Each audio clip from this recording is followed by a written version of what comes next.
I am a holistic nutritionist, and I'm so excited to be able to talk to you today about something I love and that I'm super passionate about. My family and I, we live in Huntington Beach, California, which is a beautiful place to live, and we are raising 4 insanely fun and crazy boys. And with that has come some interesting trials. 2 of them were born with some interesting developmental delays, and that's what kind of brought us into this world of essential oils. But what's really cool about this process is that so many people get into it for things like immune support or emotional support, but in essence, you can actually use essential oils even in the kitchen. And being a nutritionist, it's been so fun to explore different recipes and play around with that. One thing that I want to point out to you though is that essential oils are very potent and they are very powerful. So you need to respect that and revere that even in the kitchen. One thing about using essential oils in recipes is that less is more. I always think all things in moderation, but when it comes to using an essential oil in a recipe, just remember that 1 drop of essential oil is equivalent to about 1 teaspoon of that herb, except for when we talk about thyme, oregano, marjoram, or rosemary. With those 4, you want to think more about a toothpick. So just take a toothpick out of the drawer. If you're going to whip up some marinade or something special like that, you can dip the toothpick right into the bottle and use that and stir it around into your recipe. So it's a really unique and fun and interesting way that you can start to include essential oils in your recipes without having them be too flavorful or over powerful or potent. Another really awesome way that you can use essential oils in the kitchen, besides making a marinade, is doing something like an oil blend, where you mix together avocado oil with lemon or olive oil with lime. You can kind of play around with it and just have fun. Another way that we love to use essential oils in the kitchen is doing salt infusions, which can be really tasty and flavorful when you're trying to add different flavors to your recipe. Or something even like water essences, using different citrus or fruity type flavors within a glass of water. And just remember, 1 drop goes a long way. Now, moving into the holidays, it's really important to start to prepare ourselves for some of those holiday recipes. And today I've prepared for you a little bit of what I would do for a holiday party. And before the party even starts, you're going to want to make sure that you reach for that Terrazyme.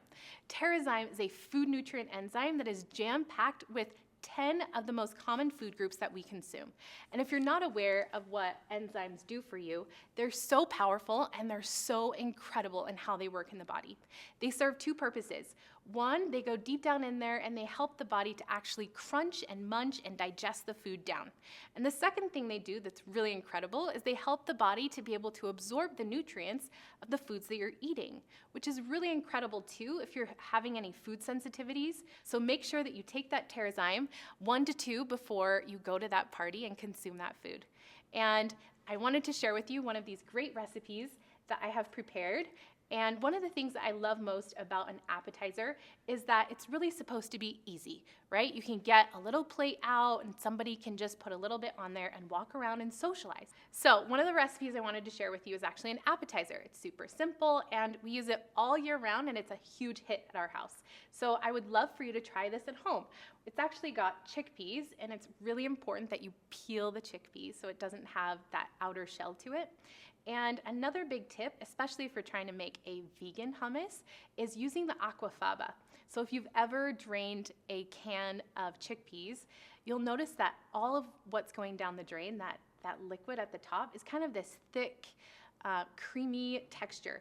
And instead of throwing it out, you can actually use it. It's called aquafaba, and it's a very beautiful way to blend together recipes without having to be wasteful, and you're getting a ton of nutrients from it too. So when you mix that aquafaba, doing that together with these chickpeas in a food processor, you're then going to put it into a saute pan where you've already created an oil infusion. And we're doing that with olive oil today, a drop of lemon, and a drop of cumin, and these are super tasty. And once you blend all that together, you can cool it. Once it's room temperature, go ahead and stick it out with some great pita chips. These are so great to have. Another awesome thing to have at a holiday party is to make sure you have a hot beverage. And if you know me, oh my gosh, I am obsessed with hot beverages. Whether it's tea, it's hot chocolate, whatever it is, it gets me so excited. And this right here is my most favorite hazelnut hot chocolate. You can get your hazelnut milk from your local grocery store, or you can make it yourself. And you're gonna boil together 4 cups of hazelnut milk with a cup of coconut sugar. You're also going to have in there some raw cacao, and I'm going to show you exactly how we include the essential oil in this recipe because that's really super important. All right, so On Guard during these winter months is so helpful. It's our protective blend. It's got rosemary, clove, eucalyptus, wild orange, and cinnamon. And those flavors together are just super tasty, and especially when you add it together with hazelnut milk. So you're gonna do 1 drop of that On Guard, and then you're gonna add in those vegan marshmallows, and we're gonna just do a ton of them. Top it off so nice with these raw chunks of dark chocolate. So delicious. Yum. Okay, so now moving on. We're now to the end of the party. We've enjoyed our night, we've socialized, and we want to make sure we send people off with something really special because it's the holidays and we want to send people out with love. And so this is some really incredible granola. And one rule of thumb when it comes to granola and making your own is you want to think 6 parts dry to 1 part wet. So whether that's using ingredients like chia seeds, pumpkin seeds, you have flax seeds, or pecans, or cranberries, all of those things mixed together. And you can do rolled oats, gluten-free or not, however you choose. And then that 1 wet part is either honey, it could be raw honey, or you can do maple syrup. And those are just some really wonderful combinations. They're so tasty, and it's also vegan, which is great. So with this particular granola that we made for our holiday party, I included clove and cinnamon because these two together just pack such a beautiful punch, and it's not going to have that rosemary like the On Guard does and sort of give it a savory flavor. We want to make sure that granola stays nice and sweet. I'm so glad that I was able to share with you a few of my favorite ways to use essential oils in the kitchen, and I hope you and your family enjoy these recipes during the holidays.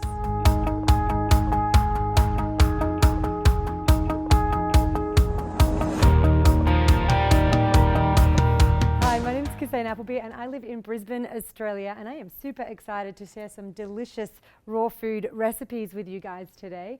I have been eating raw food for about 6 years now, and I started my raw food journey on a wellness journey that took several years to get to kind of the culmination of wanting to be in my top and most ultimate health and wellness. And so I've studied naturopathy, Western herbal medicine, and nutritional medicine, and I like to understand that food is medicine and medicine can be our food, and so putting the essential oils and my beautiful delicious foods together seems to make perfect sense. So let's do that for you guys today.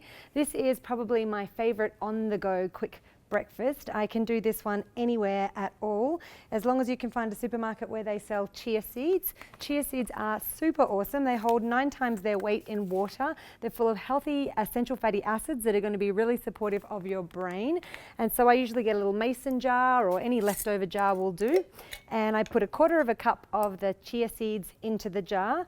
And then I need to add to that some tinned coconut milk. So I like to use nice organic tinned coconut milk. And when you get a really good brand of coconut milk, you'll see this doesn't happen in Australia where it's nice and warm and it stays liquid all the time, but here in Utah, it actually goes set. So make sure that you do add those beautiful, delicious, creamy, fatty pieces in there and pop that 1 cup in. Now, if you don't have coconut milk, that's totally okay. If you've got some almond milk, if you've got some homemade almond milk is delicious.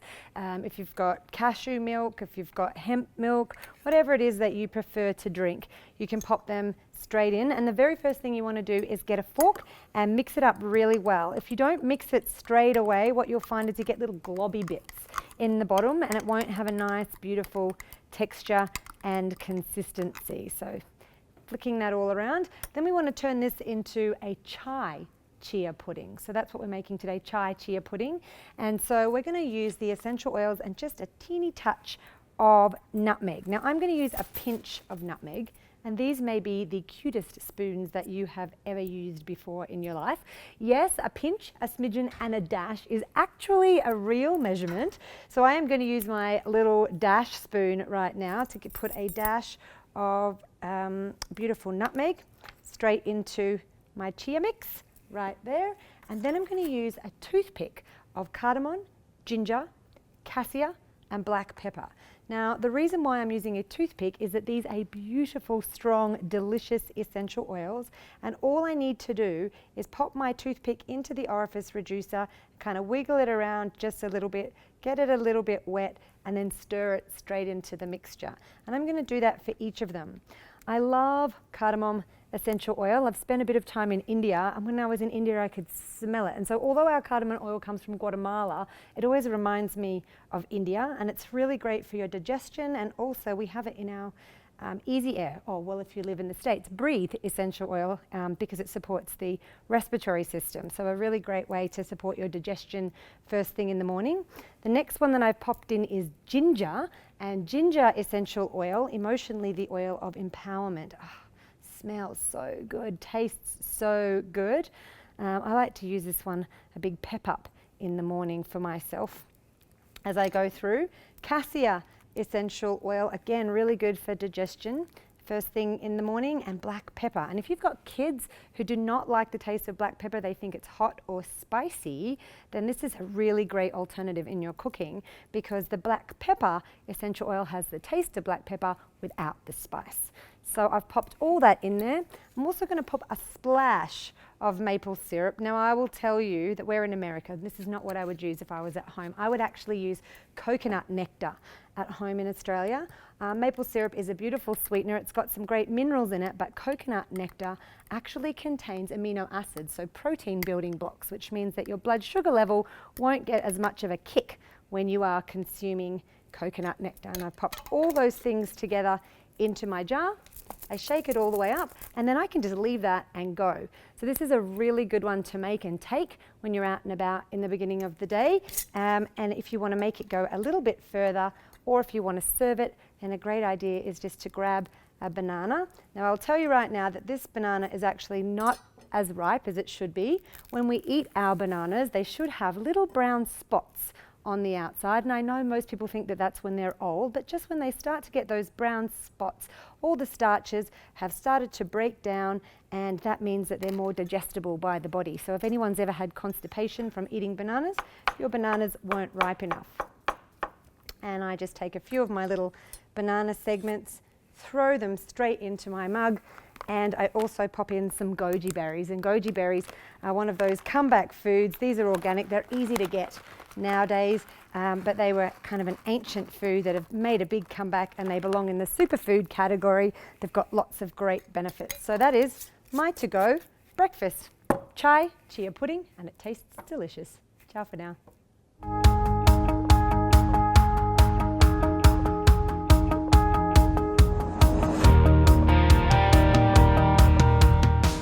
Hi, I'm Karina Barris, and I'm excited to talk to you today about cooking with essential oils. I've been using essential oils for over 30 years, 20 years as a massage therapist, and it's been really exciting these last 7 years using doTERRA's essential oils to be able to use them internally and start to use them in cooking. So today I'm going to talk to you a little bit about why we might want to use essential oils in cooking, some of the best ways to use them, and the oils that we use in cooking.